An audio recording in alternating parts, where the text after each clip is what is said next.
아까 박윤호 선생님께서 잠깐 말씀하셨지만 이 김영하 작가가 7년 만에 첫 이제 그 복귀작으로 소설을 썼는데 이걸 SF로 선택한 이유가 도대체 뭔가? 김영하 작가가 그간 발표한 작품들이나 메시지에 비춰보면 이 소설이 굉장히 좀 이질적으로 보일 수도 있을 것 같아요.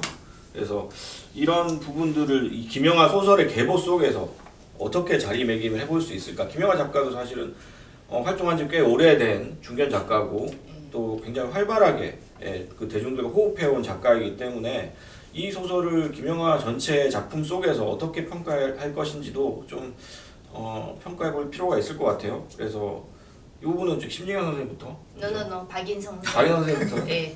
박윤호 선생님. 이게 유린 방송이다 보니까 죄송합니다. 나이로 미니까 장유서 요번 방송은 장유서 컨셉이어가지고 죄송합니다. 예. 뭐 이거 관련해서 뭐 트위터상에서 작은 해프닝이 하나 있었는데 네. 그 뭐 기자분께서 이 김영하 작가의 이번 SF에 대한 그러니까 본인의 이야기를 100% 사준 거죠. 모험이고 도전이다. 그러니까 굉장히 도전적인 작품이기 때문에 이 작품이 가지고 있는 나름대로의 의미가 있을 것이다. 이런 식의 이야기를 했는데 그 이제 약간의 이제 발언에 있어서의 뭐 다른 분들의 심기를 건드릴 만한 내용들이 있었어요. 근데 그것들을 좀 차치하고서라도 이제 김영하 작가의 계보 속에서 사실 SF를 쓰는 게 그렇게 뭐 예외적인 모험까지는 아니라고 생각을 합니다. 이 작가가 사실은 잘 알려져 있지 않지만 처음으로 그 데뷔작이라고 해야 될까요? 이 제목이 무협학생 운동사? 네. 그렇죠. 라는 작품 무협지를 그 일종의 하네요. 패러디해서 장르 처음으로 소설이에요. 자기 작품을 썼던 작가이기도 하고 지난번에 살인자의 기억법 같은 장편 소설을 보더라도 사실 그것도 어느 정도 미스테리의 수법으로 그러니까 정확하진 않죠. 그러니까 이 장르를 활용해서 들어가는데 사실 한국 문학의 많은 순문학 작가들이 이제 특히 장르 문학의 일종의 그 형식적인 것들을 차용해서 거거나 패러디하는 작가들을 가르쳐서 요즘엔 뭐 슬립스트림 작가라고도 부르는 것 같더라고요. 이 슬립스트림 작가들의 그러니까 뭔가 이제 후속적인 영역으로 들어가서 뒤를 따라가면서 나름대로의 자기 작품을 제가 아는 그 슬립스트림 맞네요. 그렇죠. 네. 레이싱에서 나오는. 레이싱에 나오는.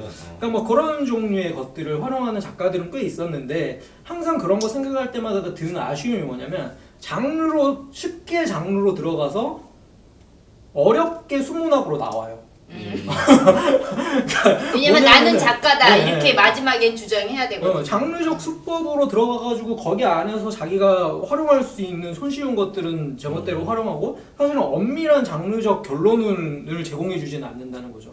그러니까 사실 살인자의 기억법도 제가 생각했을 때는 미스테리로 들어갔는데 알츠하이머라고 하는 요소에 집중한 나머지 혹은 작가의 어떤 자기 나름대로의 주제의식을 전달하고자 하는 의식이 너무 승해서 마지막에 가면 거의 뭐 불교식의 선문답으로 빠져나가 버린단 말이에요. 이건 사실 우리가 미스테리에서 기대하는 결말은 아니죠. 그러니까 김영하 작가가 장르에 대한 친숙함이나 관심이 있는 건 분명한데 그거를 어떻게 정확하게 자기 작품 안에서 활용해야 되는지에 대한 의식은 사실 좀 나이브하지 않았나라는 생각이 들고 그게 가장 선명하게 드러나는 게 저는 이번 작품이라고 생각을 합니다. 이번 작품은 본인이 당연히 이런저런 SF에 대한 관심이 있었을 거고 소설적인 이해 있었을 거고 요즘 시대적인 분위기 반영했을 거고 뭐 포스트 휴먼이라든지 공부를 많이 한 티는 나요. 네. 인간세라든지 네. 뭐 이런 거 그리고 뭐 이과적인 내용들까지도 적절하게 녹여내가지고 소설로 쓰다 이거죠. 알쓸 신작 그 자체입니다. 네. 정말 네. 얄팍하게 조미료로 스까 해서 재료들을 스까스까. 왕창 넣었는데 다 그냥 이게 부조화하게 제가 봤을 때는 동동동 떠다니는 그런 느낌이었다 이렇게 말씀드리고 싶고 그런 의미에서 이 작품을 SF 작가들이 봤을 때는 사실 엄밀한 의미에서 같은 층위에서 SF 작가들의 작품과 놓고 이야기하기 살짝 결이 다른 작품이다 라고 이야기할 수 있을 것 같습니다. 심리현 선생님 어떻게 보셨습니까? 배상민 선생님부터 할까요? 역순으로? 나의 역순으로? 네. 이럴 건 본인 MC 보시네. 사실 별로 할 말이 없어서 네, 그럼 배상민 선생님부터 먼저. 일단 저도 예외적인 작품일 거라는 생각은 안 들어요. 근데 SF는 예외적일 수 있지만 김영하 작가는 이런 거를 예전부터 활용해왔던 작가였던 것 같아요. 그러니까 뭐 아까 제가 예를 들었던 옥수수와 나도 이제 플롯이라는 구성이기도 하지만 음모이기도 하다라는 이야기 가지고 약간 저기 미스터리하게 이야기를 풀어놨거든요. 그러니까 별로 미스터리하지 않은데. 아무튼 네, 그 탐정 소설, 탐정 소설, 하드보일드 소설 느낌으로 풀었잖아요. 옥수수와 나도. 그러니까 이런 장르를 슬쩍슬쩍 가져오는데 좀 능한 작가였던 것 같아요. 근데 이제 그러니까 그 전에 네. 뱀파이어 얘기라든가 아니면은 이제 투명 인간 얘기, 그렇죠. 엘리베이터에 낀 그 남자는 어떻게 됐을까? 그 단편집에 실려 있는 소설들도 우리한테 익숙한 네. 그런 식의 대중적 장르들을 차용해서 썼죠. 그렇죠. 근데 이제 문제는 차용이었다는 거죠. 어디까지나 차용이었고 그거는 슬쩍슬쩍 갖고 오고 나머지는 이제 본인이 하고 싶은 그 발랄하고 가벼운 말투랄까? 문체랄까? 이런 걸로 김영하 스타일을 창조해냈잖아요. 근데 이번 소설은 그 장점이 없어진 것 같아요. 발랄함, 가벼움. 발랄함, 가벼움. 그러면서도 뭔가 이제 끝에 주제의식으로 내오는 또 묵직한 어떤 뭔가가 있었는데 이번에는 그 발랄함과 가벼움 없고 묵직한데 끝에 왜 죽지? 이런 생각이 들어요.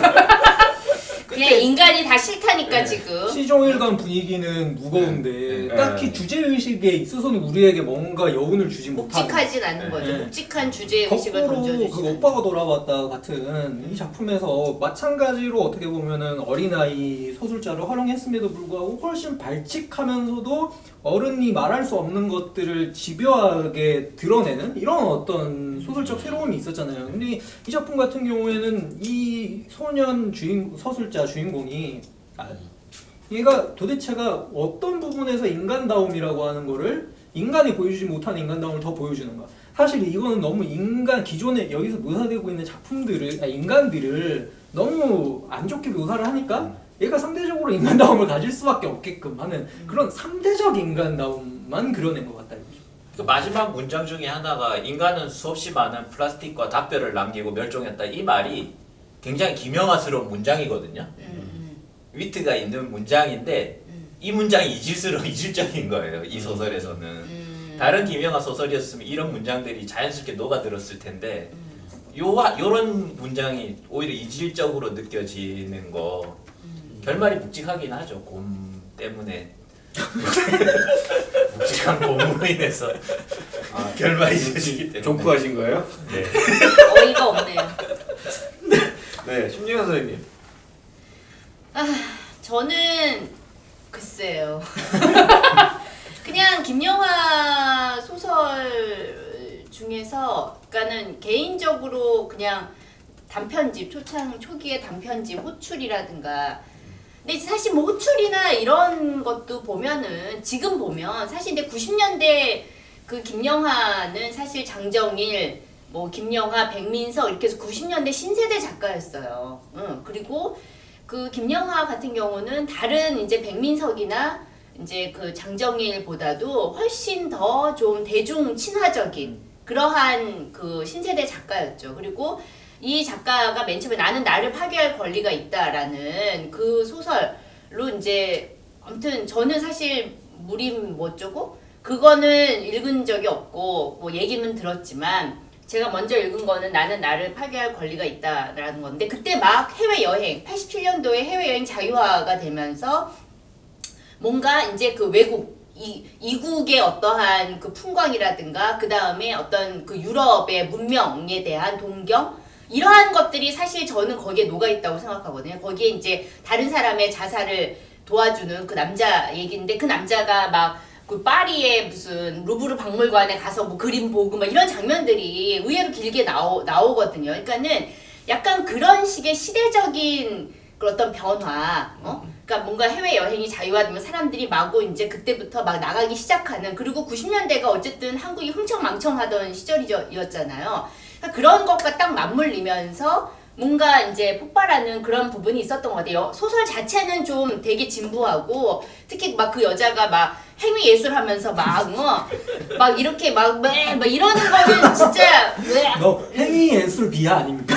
행위 예술을 비하하는 게 아니라 그런 무슨 표정을 장면들 지어야 될지 모르겠어요. 여성 인물들에 대한 표현이라든 호출이라는 단편에서도 그 여자가 다른 사람의 시선을 의식하면서 이렇게 벽에 기대는 장면이라 이런 것들은 사실은 굉장히 진부하고 어떻게 보면 좀 심하게 얘기하면 여혐적인 부분도 있어요. 근데 그럼에도 불구하고 김영하의 그 재기발랄함은 어떤 그 이 시대의 그 변화들을 트렌디함이 있죠. 트렌디함을 이렇게 딱딱 받아들이고 그것들을 굉장히 적절한 수준에서 농도를 맞춰서 그거를 자기 작품 안에서 잘 녹여냈다는 거죠. 뭐 아랑은 왜라든지 이런 남들이 하지 않았던 그런 시도들을 끊임없이 했고 그리고 그러다가 이제 검은꽃이라는 그런 어떤 굉장히 이제 아주 진중한 묵직한 그런 역사 소설을 쓰기도 하고 그다음 빛의 제국 같은 그런 뭐 어떤 그리스 비극의 그런 형식을 차용해서 어떤 남북의 그런 문제를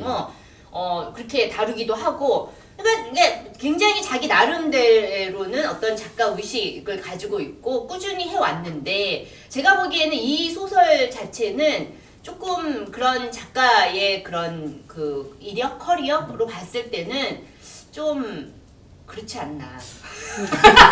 뭐가 이렇다는 거죠? 그러니까 정확히 명확히 이건 말씀해 제가 보기에는 이 소설을 가지고 쓰시려면 훨씬 더 묵직하게 아예 이거는 발랄함으로 다룰 수 없는 문제잖아요. 인간의 운명, 인류의 운명에 관한 문제이기 때문에 그렇기 때문에 그 이 포스트 휴먼의 문제라고 하는 것들이 조금 더 볼륨 있게 저는 좀 다뤄져야 되지 않았을까. 볼륨은 적더라도 방금 이야기했던 김영하의 장점이 90년대에 어떻게 보면은 그 이질적인 것들을 다 자기 작품 안으로 적절하게 끌어들여서 마치 한국식 발효처럼 해가지고 잘 섞어내는 이게 이제 김영하의 최대의 장점 중에 하나였다면 이 작품은 뭔가 많이 섞었는데 그러니까 뭔가 하나로 어우러지지 못하고 그냥 제각기 따로 노는 그런 느낌이 강합니다. 통일 한반도가 사실은 굉장히 제가 볼 때는 중요한 그런 소설 배경이고 또 그것이 만들어내는 어떠한 상황들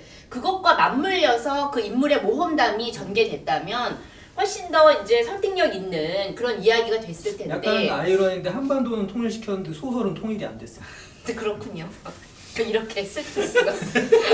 네, 다음 질문 넘어가겠습니다. 요즘 한국 SF 소설이 과거에 비해서 많이 조명받고 있는데요. 한국에서 SF는 절대 안 된다라는 얘기도 있었지만 지금은 나름대로 괄목할 만한 성장을 하고 있는 것처럼 보여요.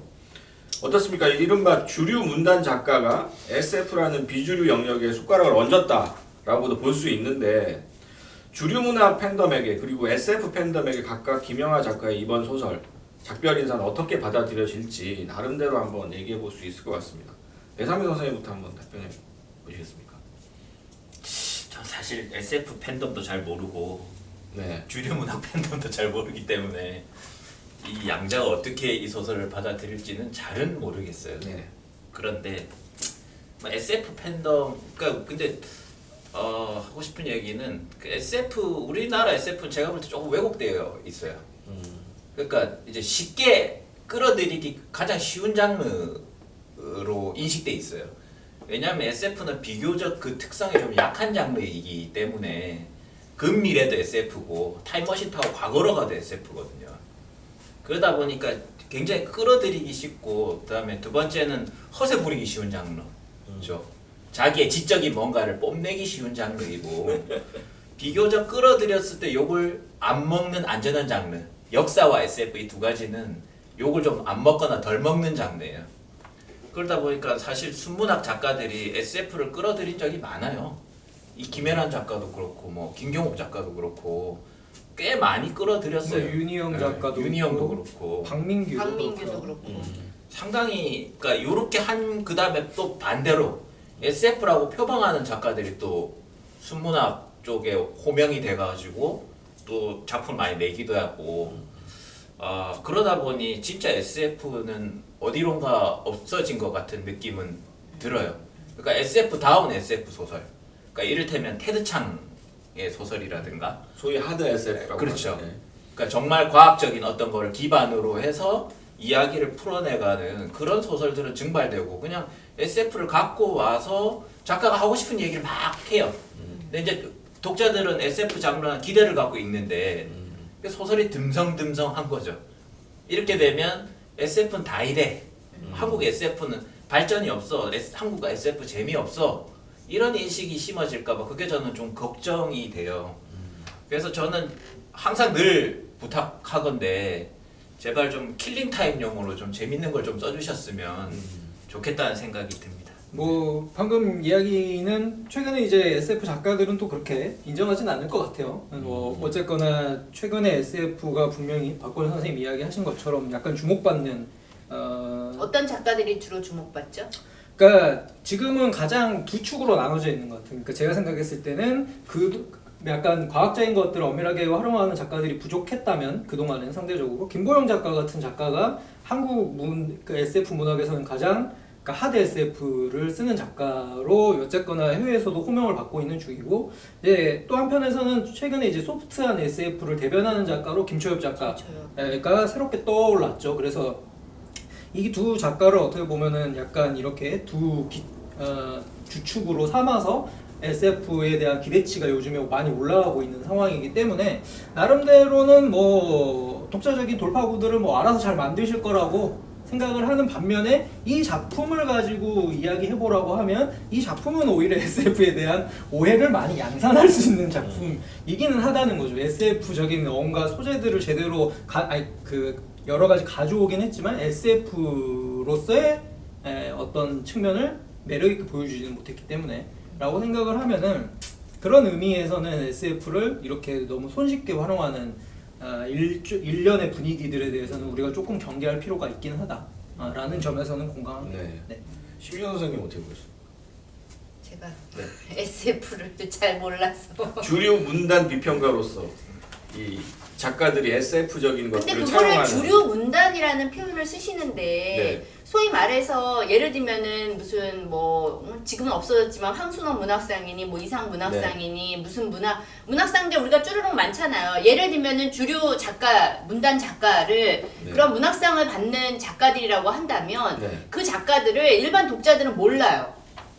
잘 모른다는 거죠. 그 작가들의 작품이 그렇게 많이 팔리지도 않고 끽해봐야 뭐 5,000부 이내로 이제 많이 그 정도가 많이 팔리는 작가들인데 사실은 그 작가들의 작품을 가지고 소위 말하는 이제 문학 개간지나 이런 데서 비평을 하고 있기는 하지만 그러한 작가들에 대해서 일반 독자들이 사실은 모르잖아요. 모르기 때문에 그런 작품들에 대해서 그걸 주류라는 표현을 쓸 수 있을까? 요즘에는 좀 그러니까 단지 이게 많이 팔리고 안 팔리고의 문제가 아니라 결국에는 문학이라는 게 자기들만의 어떤 동아리에서 실험하는 그런 문제는 아니잖아요. 문학이라고 하는 게 어떻게 보면은 김영하 같은 작가가 그래도 중요한 게 어떤 면에서는 충분히 대중적인 작가가 이런 소설을 쓰는 작가가 이 정도 셀럽이 될 수 있다. 물론 거기에는 알쓸신잡의 효과가 크긴 했지만